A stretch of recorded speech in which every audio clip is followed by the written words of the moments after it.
On est le groupe 1 de 4e B et aujourd'hui nous allons étudier le film sur les chemins de l'école de Pascal Pilson de 2013.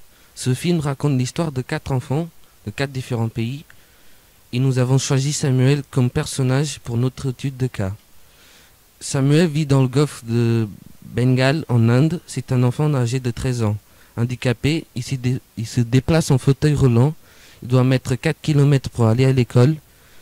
Et tous les matins, ses frères, moins âgés que lui, poussent le fauteuil roulant jusqu'à l'école. Dans mon paragraphe, je vais expliquer les inégalités dans le monde. Le taux de scolarisation de l'Inde est d'environ 72%. Généralement, les pays qui ont un taux de scolarisation faible sont souvent des pays pauvres. Les enfants doivent aider leurs familles qui sont trop pauvres pour engager leurs fils à l'école. Les pays émergents les pays émergents et en développement n'ont pas assez d'argent pour financer le système scolaire et former des professeurs. Ensuite, dans le troisième paragraphe, je vais vous raconter les discriminations envers les enfants. Les discriminations dépendent souvent de leur physique ou des familles. Par exemple, Samuel, avec son handicap, se fait pousser par ses frères en fauteuil roulant. Les familles aussi ne voulaient pas leur enfant aille à l'école. Principalement les filles, pour des raisons culturelles. Samuel raconte qu'une fille d'une famille riche a arrêté ses études car ses parents ne voulaient pas qu'elle aille à l'école.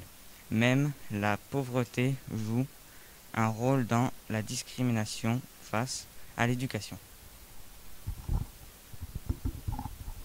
Le droit à l'éducation est une conquête à poursuivre car selon les enfants du film, le fait d'être scolarisé est essentiel pour leur avenir. L'avenir des enfants est important. Se faire scolariser peut aider l'enfant à avoir une idée pour leur future vie. En suivant les études, les enfants peuvent accéder à des emplois mieux payés que ceux de leurs parents et les aider à sortir de la pauvreté. En particulier, ce qui m'a choqué, Jackson parcourt 15 km à pied en traversant la savane avec une faible réserve d'eau. Pour moi, l'éducation est très importante pour notre avenir. Un métier permet d'être une personne qualifiée pour développer des activités économiques favorables à la croissance. Pour moi, les enfants handicapés ont tout à fait le droit d'aller à l'école, comme Samuel qui parcourt 4 km en 2 heures avec l'aide de ses frères.